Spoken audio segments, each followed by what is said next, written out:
Tuhan Allah Bapa kami yang bertata di dalam kerajaan surga, kembali kami datang kepadamu Tuhan. Kami bersama-sama mau mengikuti renungan Habatus hari ini. Biarlah Tuhan pimpin, Tuhan tolong, sehingga kami boleh ikut bersama-sama mendengarkan renungan Habatus hari ini dari awal sampai pada akhirnya. Roh Kudus-Mu yang memberikan pengertian kepada kami sehingga boleh kami dapat lakukan di dalam kehidupan kami. Terima kasih Tuhan, pimpin kami dari awal sampai pada akhirnya. Hanya di dalam nama Tuhan Yesus kami sudah berdoa bersyukur. Amin. Anak-anak, setiap orang pasti pernah mengalami sakit penyakit. Ada rasa kesal, marah karena tidak sembuh-sembuh.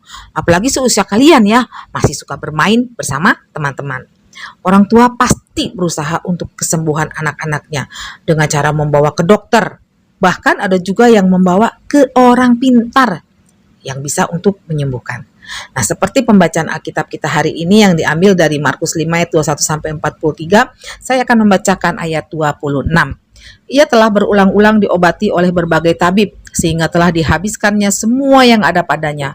Namun sama sekali tidak ada faedahnya, malah sebaliknya keadaannya makin memburuk. Anak-anak jangan lupa ayatnya dibaca di rumah semuanya. Anak-anak, orang tua mana ketika anaknya sakit tidak mengusahakan untuk kesembuhan anaknya.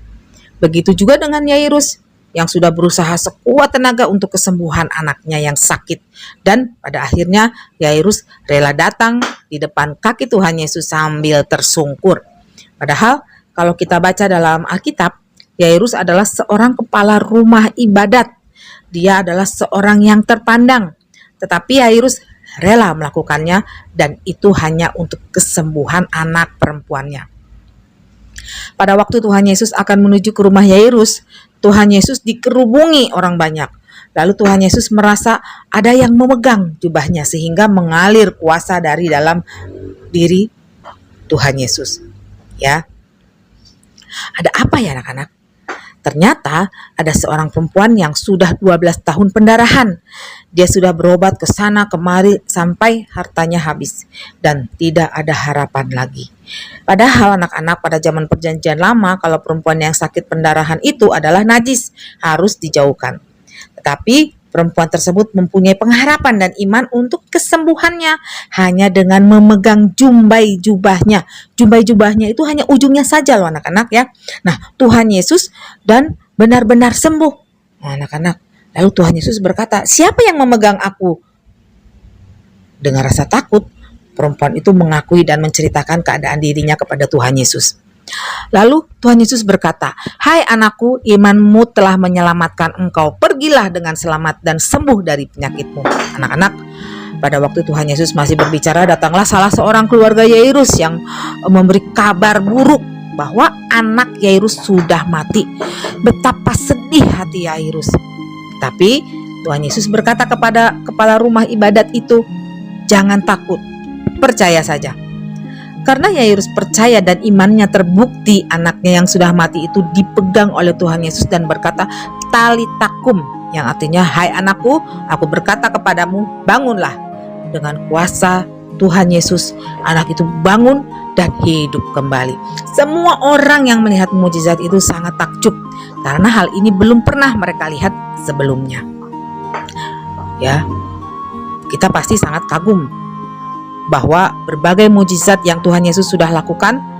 Tetapi apakah orang-orang yang berbondong-bondong mengikuti Tuhan Yesus hanya ingin melihat mukjizat Tuhan Yesus saja?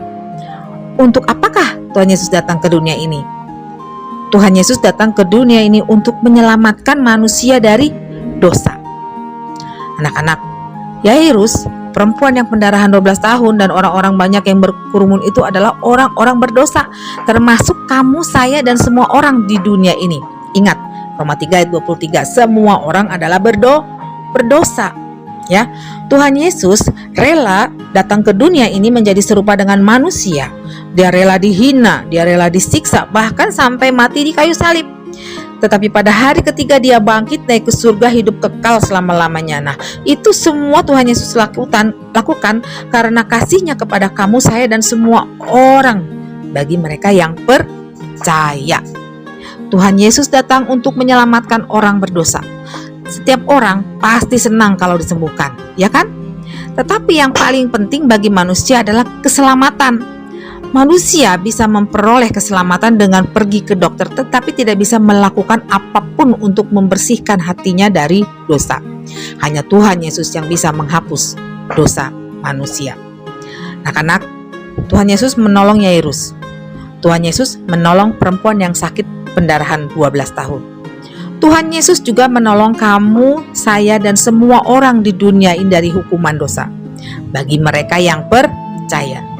Maukah kamu yang sudah percaya untuk mencintai firman-Nya dan terus belajar firman Tuhan dan melakukan dalam kehidupan kita agar hidup kamu, saya, untuk memuliakan Tuhan? Mau ya anak-anak? Habatus hidup aku bagi Kristus. Untuk anak-anak yang belum percaya kepada Tuhan Yesus, Yohanes 14 ayat 6, kata Yesus kepadanya, "Akulah jalan dan kebenaran dan hidup. Tidak ada seorang pun yang datang kepada Bapa kalau tidak melalui aku." Puji nama Tuhan, mari kita berdoa. Terima kasih Tuhan karena kami terus dikuatkan melalui firman-Mu. Biarlah Tuhan yang akan terus menolong kami untuk kami terus taat, tunduk, patuh kepada Engkau Tuhan, sehingga dalam kehidupan kami memuliakan Engkau, sehingga dalam kehidupan kami hanya berpengharapan kepada Engkau saja, dan iman kami terus ditumbuhkan dari sehari ke sehari. Terima kasih Tuhan Yesus, ampuni dosa kesalahan kami, dalam nama Tuhan Yesus kami sudah berdoa bersyukur. Amin. Sampai jumpa lagi.